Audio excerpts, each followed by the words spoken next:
To start off the Mexican astrology series, I don't know if it's going to be a series or just a couple of videos.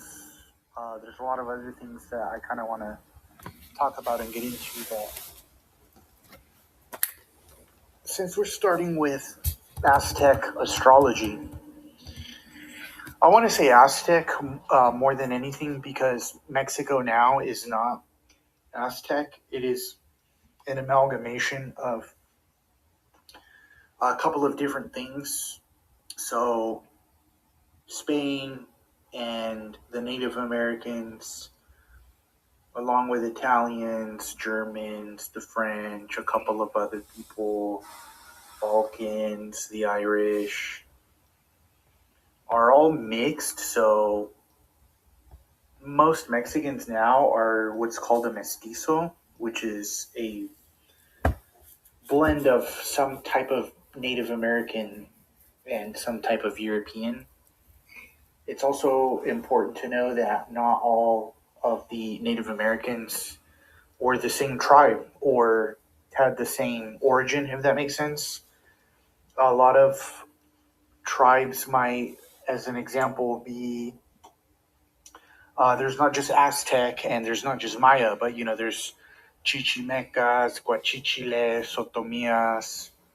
There's the Huicholes. So there's a lot of different tribes, right? Like it's not all just one thing.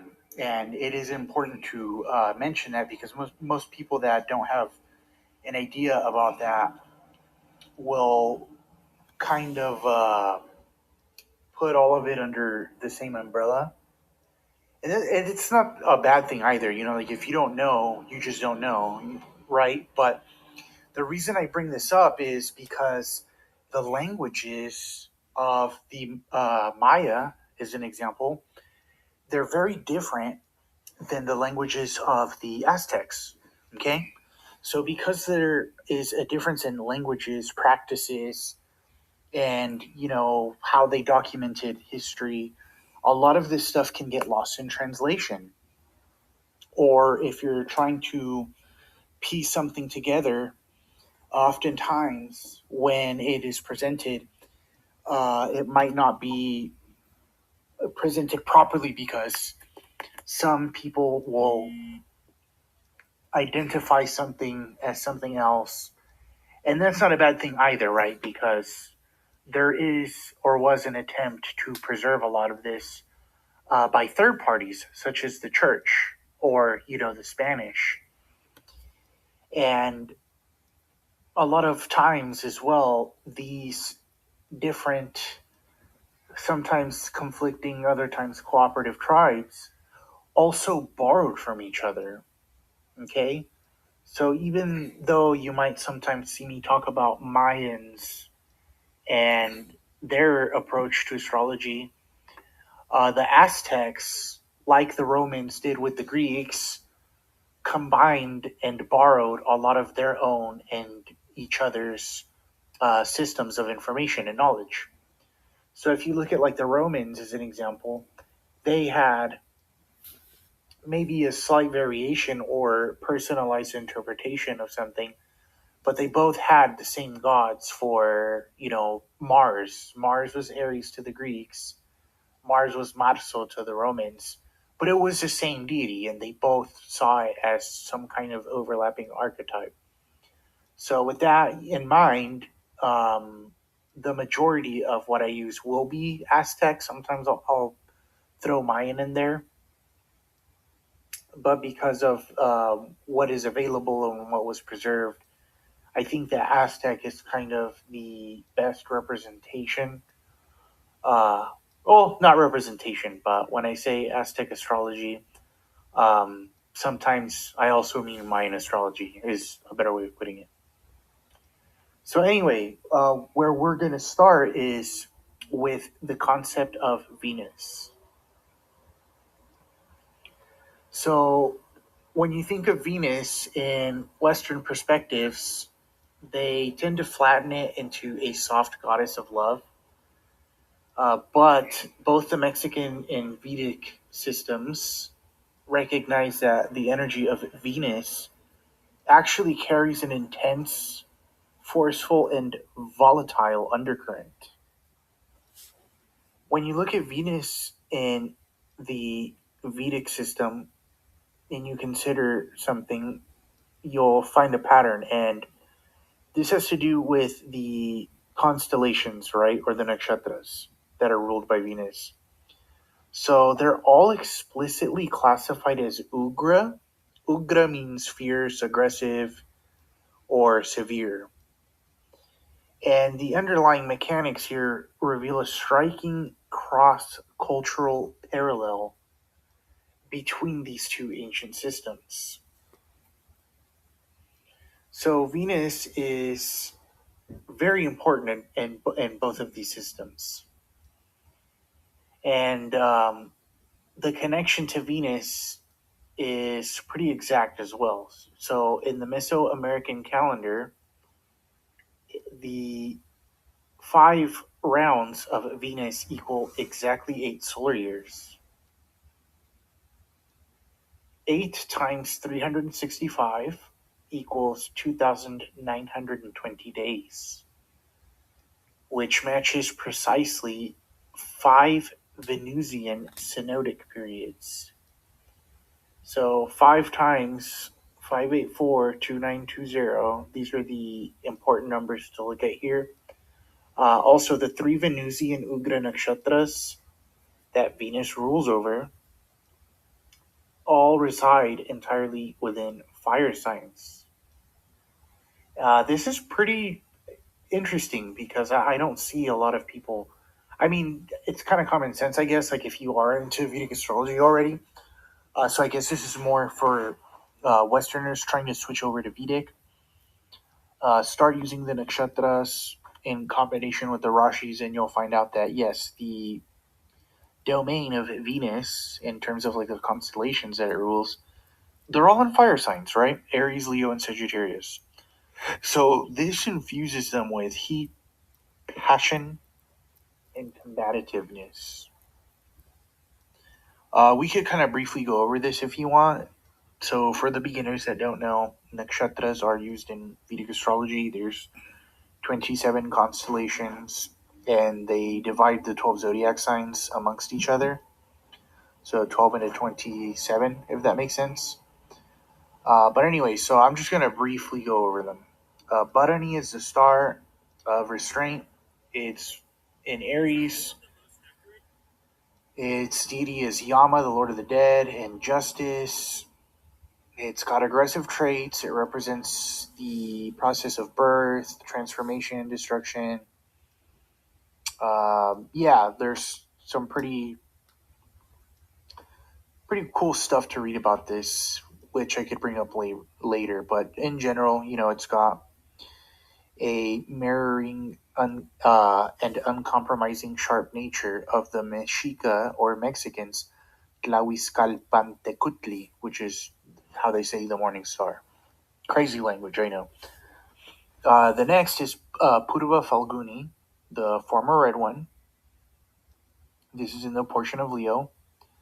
It's ruled by the god of luck, marital bliss, inherited fortune, but it's got an aggressive trait.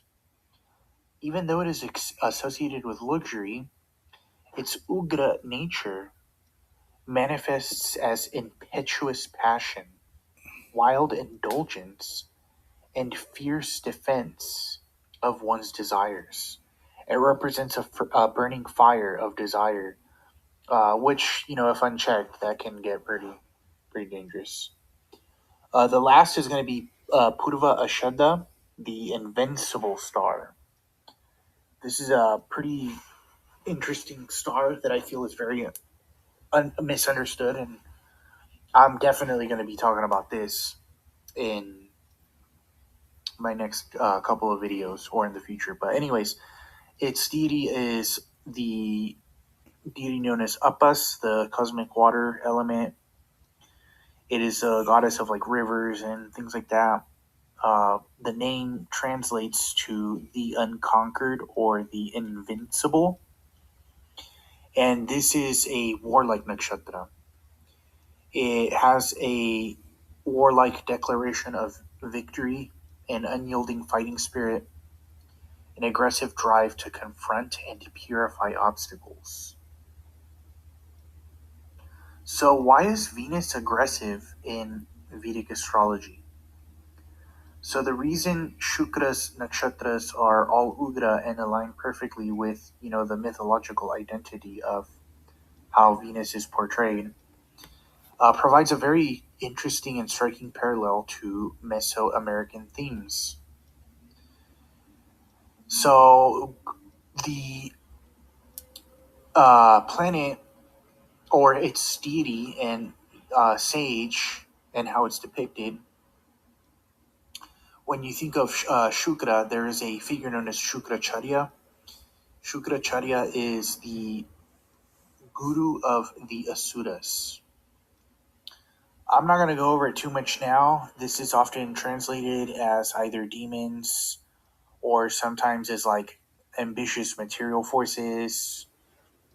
This is kind of an important thing to investigate. But for now, we could just say, the guru of demons.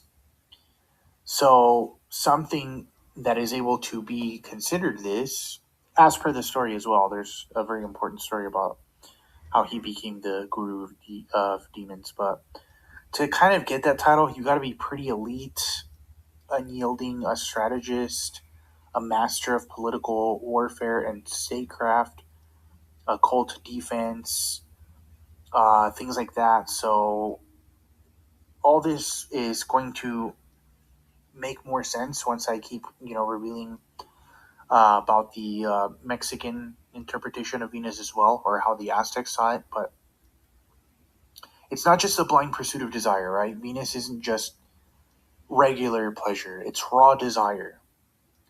So, in Vedic philosophy, uncontrolled desire is the most aggressive force in the human psyche. It drives individuals to conquer, fight, and destroy competition in order to possess what they want. So, because of this and because of the fire and water conflict, right?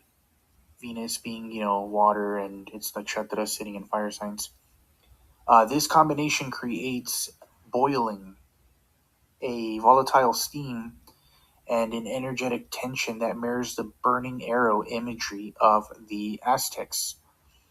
So the Aztecs used a burning arrow as an imagery for Venus. So think about that. This is either going to tell us that there is some overlap or distant connection, or even if they're not connected at all, that this overarching archetype reveals itself the same way for different people to interpret, right? So by tracking this nature of what we talked about earlier, right? The nakshatras or constellations of Venus, we find that Vedic astrology acknowledges exactly what the Aztecs feared. And that is that behind the most brilliant light in the sky is a volatile, disruptive force capable of shaking the status quo. Three paths arise from these conclusions that we could explore, and that is the connection between death, the Venusian energy in Botany, right? How Mayan and Mexica war campaigns were calculated around the Venusian alignments, and it could give us a deeper look into the texts known as Shukra Niti and real world strategies for war. So, yeah, if we're going to actually begin to reconstruct and start doing Aztec astrology, these are some of the things that we need to look at before kind of diving into that. So I feel like one of the most important things to bring up is Venus, not just because of what I described and talked about right now, but also because if you look at their calendars, there is a calendar that follows the cycles of Venus, the sun, and the moon. They had other things that they looked at, such as the nodes, but Venus played a pretty important central role to the Aztec system, also to the Mayas and other systems. But I mean, the point is, Vedic is gonna match this closer than any other system. Number one and number two, Venus is super important here. Now, let's kind of talk a little about the nodes now. So, Rahu and Ketu is the name that we give to the nodes. And in Vedic astronomy, Rahu and Ketu are the north and south nodes of the moon. So these are, I'm just going to try and summarize this for you, but they're mathematical points where the orbit of the moon intersects the orbit of the sun. They're called shadow planets. They don't have a physical body. They are personified as a cosmic serpent or demon that was split in two. And this has to do with like the origins of eclipses. So if you look at like the Native American, or sorry, Mesoamerican perspective, well, Mesoamericans are Native American. You find also that they have depictions of a serpent trying to swallow the light. This was given a form as well in temples for the Aztecs or the Mexica, in places such as the Temple of Kukulkan, now called El Castillo. Also in Chichen Itza, this is a site in the southern parts of Mexico related to the Mexica and Toltec astronomy, Toltecs being kind of like the predecessors of the Aztecs and other Mesoamerican tribes. And this descending serpent of the equinox has a lot to do with seasons as well, such as, the spring and autumn equinoxes. It's kind of a play between light and shadow, on a temple. It's actually pretty cool. I've been here when I was younger, but there's a big staircase, and as the sun begins to set, the shadows of the temples kind of follow the 9 steps, and they look like they're slithering. It's very cool. It's like a shadow serpent crawling up and down the 9 steps. I want to mention the 9 steps as well, because in Vedic astrology, there was a grand architect known as Mayasuda. Haha, interesting, right? Mayasuda. And they made pyramids a lot that had to do with the Navagrahas, or the 9 planets that we use in astrology. And when you look at pyramids in Mexico and in India, they are 9-stepped pyramids. There's a lot of 9-stepped pyramids that they depict different things, but I'm gonna just kind of summarize it as it's the 9 planets that we use in Vedic astrology. Obviously, there's always more to decode. For now, that's kind of what we're going to use to build upon this. But these are the building blocks, again, that we're going to use, and for how we will use the Aztec calendar to do Aztec astrology readings. So I'm going to go ahead and conclude things here. We will discuss more in the coming video.